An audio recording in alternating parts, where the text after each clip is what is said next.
Dylannya ada dua. Dan maksudku bukan soal ini adalah film Dylan dengan pemeran yang berbeda, melainkan karena di cerita Pilih Baik yang kali ini disutradarai oleh Benny Setiawan, Dylan finally found his match. Dan match yang kumaksud bukan soal pasangan doang, melainkan lebih ke Dylan akhirnya ketemu lawan yang sepadan. Dalam wujud perempuan berambut sebahu bernama Anchika. Like, Dylan mau ngegombal aja langsung kena selepet. Yang gak kalah ngocol dari Anchika. Belum pernah kan lihat Dylan nyinyem karena di counter? Nah, ya akhirnya film yang jadi penutup perjalanan cintanya ini memang menghadirkan sosok yang sedikit berbeda dari Dylan yang sudah familiar bagi kita. Dylan kini agak lebih kalem.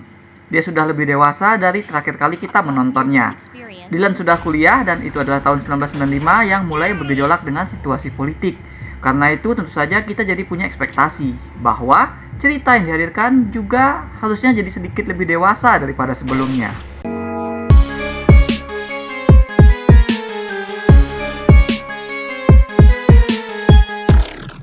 Nah, film ini syukurnya tidak lagi mempertahankan konsep lucu trilogi Dylan yang dulu, yang perspektifnya tuh nggak klop sama judul, ya kan, kayak Dylan 1990 sama Dylan 91, tapi ceritanya dari perspektif Milea. Ketika cerita judulnya Milea, ternyata suara dari Dylan. Film Anchika ini memang mengambil perspektif utama dari Anchika, gadis remaja yang ngocol, pinter, berani, bahkan cenderung galak sama cowok-cowok yang nekat naksir sama dia. ZGKT48 nails her character straight soundly. Secara karakterisasi, Anchika jauh lebih kaya ketimbang karakter Milea di film 1990. Anchika tidak pernah tampak seperti kertas kosong. Kehidupan sekolahnya terasa lebih kuat. Anchika ini kayak Dylan versi cewek ketika dia berinteraksi dengan teman-teman sekolahnya. Dia sama usil dan unik juga gitu. Kita juga nggak perlu nunggu film berikutnya untuk mengenal lebih dekat siapa Anchika dalam lingkungan keluarga dan lingkungan pribadinya. Anchika sudah punya motivasi dan sikap yang tegas. Dia pengen masuk Unpad, dia nggak mau pacaran. Nah, inilah yang mendapat tantangan nanti ketika Anchika bertemu dengan salah satu teman kuliah mamangnya, yaitu si Dylan. Nah, mengingat kondisinya, aku pikir film memang mengintroduce Dylan ke dalam cerita Anchika dengan well done. Humble mungkin lebih tepatnya. Tidak demikian terasa seperti sosok yang dikultuskan si Dylan ini di sini. Meskipun memang di dalam cerita si Dylan itu dikenal oleh banyak orang. Aksi dan kisah cintanya tuh udah kayak legend di Bandung 1995. Teman-teman sekolah Anchika, terutama anak-anak cowok yang hobi motoran, menganggap Dylan sebagai senior yang harus dihormati. Tapi si Dylan itu sendiri tampak kalem dan ya, jadi lebih dewasa dibalik keunikan yang menjadi pesonanya. Dylan versi film ini adalah mahasiswa seni rupa ITB, dia seorang aktivis. Aku kasih props lah, proper props buat Arbani Aziz yang membuat kayak gampang meranin karakter yang punya identitas lokal yang kuat. Karena belum lama ini, di Ranah 3 Warna tahun 2021, dia believable banget jadi pemuda Minang. Nah, kini dia jadi cocok juga jadi pentolan pemuda Sunda gitu. Yang amazingnya lagi, dia ini melanjutkan ke versi yang lebih dewasa dari karakter yang populer dimainkan oleh aktor yang lain. Ya kan? Dia mainkan dia tuh tanpa missing any beats dari karakter tersebut. Dylan versi Arbani tampak lebih tenang, lebih bijak, tapi tetap dengan tingkah dan effort yang ajaib. Dibilang les gombal juga enggak juga sebenarnya. Dylan versi Arbani tetap punya segudang kata-kata maut yang ampuh untuk membuat perempuan setangguh Anchika tersipu. Kayaknya karena Dylan versi Arbani ini lebih believable sebagai aktivis yang turun ke jalan, yang beneran ikut gerak, maka kita lebih gampang tolerir terhadap gombalannya, membuat dia tuh jadi nggak cringe. Karena dia kelihatan lebih daripada sekedar tukang gombal sok jagoan. Nah, hati dari cerita memang masih seputar romance. Feels genuinely sweet dengan karakter yang juga genuinely menarik. Anchika tumbuh ketertarikan sama Dylan, pemuda yang mengucapkan terima kasih telah dibikinin minuman lewat secarik surat. Mahasiswa yang membantunya bikin PR resensi novel walaupun berakhir memalukan. Cowok yang bilang mereka banyak kesamaan, mungkin karena salah satu dari mereka ada yang nyontek. Nah, film membuat Dylan tuh mencuat di mata Anchika bukan karena pemuda itu ngotot mengejar si anak SMA, tapi ada build up. Film ngasih ruang bagi Anchika untuk melihat dan membandingkan Dylan dengan cowok-cowok lain yang tertarik kepadanya. Aku suka gimana Anchika yang digambarkan cuek dengan penampilan merasa perlu untuk dandan, padahal occasionnya itu cuma belajar bareng Dylan di ruang tamu rumahnya. Nah, ketertarikan yang natural tersebut bertumbuh jadi layer di balik konflik yang juga dibangun seputar Dylan yang punya masa lalu. Dan masa lalu Dylan itu bukan cuma tentang Milea, melainkan juga soal hobinya sebagai geng motor. Nah, masa lalu mantan-mantan Dylan inilah yang bikin Anchika ragu. Anchika ini bukannya mau memperbaiki Dylan kayak yang dilakukan Milea di film Dylan 91. Anchika cuma khawatir Dylan akan kembali kepada masa lalunya tersebut. Apalagi kemudian Anchika melihat Dylan ikutan demo mahasiswa. Ya kan? Gimana kalau dia sampai berantem sama polisi?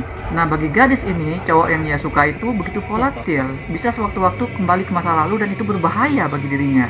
Nah, insecure-nya Anchika bersumber dari masa lalu Dylan. Sikap yang relate banget kayaknya buat anak remaja zaman sekarang, ya kan? Karena belakangan marak narasi seputar kita tuh mau gimana pun nggak bakal menang lawan mantan. Nah, kisah Anchika dan Dylan ngajarin kita bahwa masa lalu memang akan selalu jadi bagian dari diri kita. Nggak akan pernah lepas dari siapa diri kita sekarang. Tapi bukan berarti kita harus kembali ke masa lalu tersebut. Kita kudu ingat bahwa ada alasannya kenapa masa lalu itu menjadi masa lalu. Karena ada sesuatu yang not working dan kita berusaha memperbaiki itu. Maka biarkanlah masa lalu itu untuk jadi pembelajaran saja. Nah, kita bisa lihat sebenarnya cerita Anchika ini memang punya modal untuk garapan yang lebih berbobot, kalau nggak mau dibilang lebih dewasa. Walaupun perspektifnya datang dari anak SMA. Bahkan sebenarnya justru menarik ketika persoalan seperti penangkapan aktivis dipandang dari mata anak sekolah. Gimana orang-orang yang sedang fokus berjuang ke depan terhalang oleh jebakan masa lalu. Aku suka saat Anchika marah kepada Dylan karena marahnya itu bukan sekedar cemburu, melainkan karena merasa dipermalukan. Aku sebenarnya pengen film ini mengeksplorasi lebih banyak pada sudut-sudut dan emosi yang unik seperti begitu. Toh Anchika memang dibentuk berbeda dari Milea. Anchika punya cerita dan masalahnya sendiri, mau itu personal maupun berkait dengan Dylan. Sayangnya, film memuat karakter yang lebih dewasa dari sebelumnya ini, yang punya perspektif muda dalam lingkungan yang lebih berbobot ini, yang berpesan untuk tidak kembali ke masa lalu ini, sendirinya masih terasa tidak mau berbeda dengan film-filmnya yang telah lalu. Dalam artian, film ini sendirinya seperti menolak untuk jadi dewasa, masih menolak untuk berpikir bahwa audiens mereka bisa menghandle cerita yang lebih berbobot. Sure, film ini dibuat untuk anak muda, lebih untuk remaja seusia Anchika ketimbang usia Dylan. Tapi lihatlah si Anchika, perspektifnya yang lebih mature dari Milea atau bahkan beberapa kali lebih mature daripada Dylan yang sering ke gap, pingin balik menekuni perbuatan masa lalu. Terasa nggak mencapai full potensial ketika cerita masih men-treat karakter mereka untuk pacar-pacaran yang biasa-biasa saja gitu. Film seperti melihat kesuksesan trilogi terdahulu dan menganggap itu sebagai standar yang harus dikalahkan. Bahwa film ini harus ngimbangin itu. Ya kan, jadilah film ini tuh ngerasa harus sukses menarik perhatian anak muda atau remaja dengan cara yang sama. Yang malah membuat film ini seperti meremehkan Anchika-Anchika lain di luar sana. Bayangan keberhasilan film-film terdahulu menurutku membuat film ini tak maksimal sebagai cerita barunya sendiri. Momen-momen seperti Dylan hilang, curiga tertangkap saat aksi demo, harusnya bisa membuat babak ketiga cerita lebih intens bagi Anchika. Namun justru pada babak terakhirlah film ini flat. Film seperti mengawang, bingung mendaratkan cerita, bingung mencari daratan yang bikin lebih baper ketimbang aksi atau konklusi yang lebih true ke development karakter mereka. Akibatnya sikap Anchika yang di awal tegas menolak label pacaran, jadi nggak terasa punya journey yang clear sampai bisa berubah tiba-tiba jadi mau aja gitu jadi pacaran. Padahal momen seru lain sebenarnya tuh ngeliat Dylan tuh struggle ketika dia ditolak Anchika dan dia tuh berusaha kayak nggak terima tapi dia pengen respect sama cewek ini. Penyelesaian manis 3 tahun dari cerita ini juga lantas jadi seperti diburu-burukan. Apa yang seharusnya dapat menjadi sebuah konklusi sukacita dari kehidupan segitu banyak karakter yang saling terhubung di setting dunia yang sudah kuat erat merekat, jadinya hanya terasa berfungsi seperti hiasan cute belaka gitu. Hanya supaya seperti penonton tuh pulang dengan perasaan puas doang gitu. Fungsinya memang terlaksana, film ini jadi penutup yang hangat, tapi kupikir harusnya film ini bisa lebih daripada itu. Satu film ini harusnya bisa lebih nendang ketimbang 3 film sebelumnya, karena memang ini much better secara materi dan eksekusi teknis. Dari trilogi Dylan, menurutku yang paling lumayan tuh adalah Dylan 91. Dan film ini bahkan lebih kuat daripada film itu. Props juga buat acting dua karakter sentral. Dinamika dan chemistry mereka tampak fun. Tapi kemudian film ini melakukan hal yang sudah benar tidak dilakukan oleh karakternya, yaitu kembali ke masa lalu. Keinginan untuk tetap ringan menghambat film, karena ceritanya sebenarnya sudah berkembang, sudah lebih dewasa, karakter-karakternya juga. Walau masih muda, mereka punya perspektif yang lebih berbobot, tapi film tidak diarahkan ngikutin kedewasaan mereka. Sehingga semuanya tidak terasa maksimal. Aku nggak minta untuk jadi ribet dan jelimet, ton ringan dan uniknya sudah tepat, tapi at least development mereka tidak diloncat. Manisnya itu tidak diburu-burukan. Situasi latar dunianya harusnya juga bisa lebih paralel dan lebih nyantol dengan lebih enak. Aku berikan 6,5 dari 10 bintang emas untuk Anchika, Dia yang Bersamaku 1995. That's all we have for now. Dari 4 film Universe Dylan, urutan favorit kalian film apa? Apakah menurut kalian Dylan bakal jadi romance remaja klasik di masa depan? Silahkan share pendapat kalian di komen.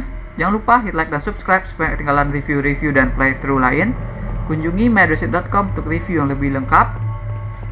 Atau kalian bisa kunjungi store mydersit di ciptaloka.com. Ada banyak kaos dan pernak-pernik custom yang unik, mulai dari film, musik, game, hingga wrestling. Thanks for watching. Remember in life, there are winners and there are losers.